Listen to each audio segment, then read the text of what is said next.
পারেন। এটি আল্লাহর পক্ষ থেকে দেওয়া একটি অত্যন্ত গুরুত্বপূর্ণ একটি নিয়ামত। এজন্য বাবার বিরুদ্ধে কথা বলা যাবে না, মায়ের বিরুদ্ধে কথা বলা যাবে না। আল্লাহ পাক সেই মায়ের ব্যাপারে, বাবার ব্যাপারে আয়াত নাযিল করে দিচ্ছেন। পুরো বিশ্বের সমস্ত সন্তানকে চোখে আঙুল দিয়ে তিনি বলছেন, দেখো তোমার জন্য কি বলা হচ্ছে। আল্লাহ পাকের বাবা, আল্লাহ পাক বলছেন, রব্বুকা আল্লা তা'বুদু ইল্লা ইয়্যাহু ওয়া বিল ওয়ালিদাইনি ইহসানা। আল্লাহ পাক বলছেন, বান্দারে তোমার জন্য অবতারিত হয়ে গেল আমি আল্লাহ ছাড়া আর কারো ইবাদত করা যাবে না। তারপর রব্বুল আলামিন বলছেন, ওয়া বিল ওয়ালিদাইনি ইহসানা। আল্লাহর ইবাদতের পরে যাদের কথা বলা হচ্ছে তারা আর কেউ নন, তিনি বলেন আমার আপনার সম্মানিত পিতা আর মাতা।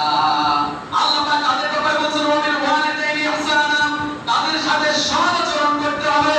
আবার আল্লাহ পাক বলছেন, মা ইয়াবলুগান্না ইনদাকাল কিবারা আহাদুহুমা আও কিলাহুমা ফালা তাকুল লাহুমা উফফিন ওয়া লা তানহারহুমা ওয়া কুল লাহুমা কাওলান কারীমা।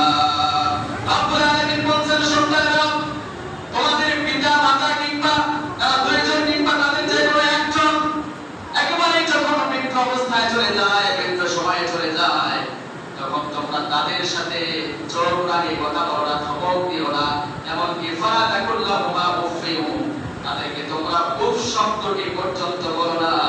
কেননা পিতা মাতা যদি একবারে কষ্ট পেয়ে যায়, আপনি যত বড় ইঞ্জিনিয়ার হন না কেন, যত বড় ডক্টর হন না কেন, আপনার সমস্ত সার্টিফিকেট থাকতে পারে, কিন্তু আপনি একজন আল্লাহর লালনপ্রাপ্ত সন্তান।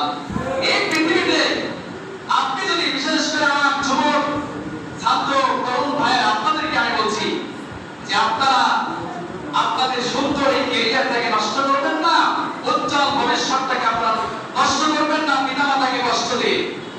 পিতা মাতা যদি আপনার থেকে একবার কষ্ট পেয়ে যায়, আপনার ক্যারিয়ার এখানেই শেষ। আপনি যতই স্টাডি করেন না কেন, যতই পড়াশোনা করেন না কেন, যতই ডক্টরেট করার জন্য দেশ বিদেশ সফর করেন না কেন, এগুলো আপনার একটাও কোনো কাজে আসবে না। কারণ আপনি আপনার ঘরের সবচাইতে মূল্যবান যে দুইটি জিনিস, সেই দুইটি জিনিসকে আপনি মর্যাদা দেননি, তাদেরকে আপনি অমর্যাদা করেছেন, তাদেরকে অসম্মান করেছেন। এজন্য এই দুইটা জিনিস সম্পর্কে আপনাদেরকে অত্যন্ত গুরুত্ব দিতে হবে, অ্যাক্টিভ থাকতে হবে। এই দুইটি জিনিস পিতা এবং মাতা অত্যন্ত সেনসিটিভ দুইটি জিনিস, আমাদের অত্যন্ত গুরুত্বপূর্ণ, আমাদের দুইটি সম্পদ। যাদের পিতা মাতা হারিয়ে গেছেন তারাই বোঝে পিতা মাতা কি জিনিস।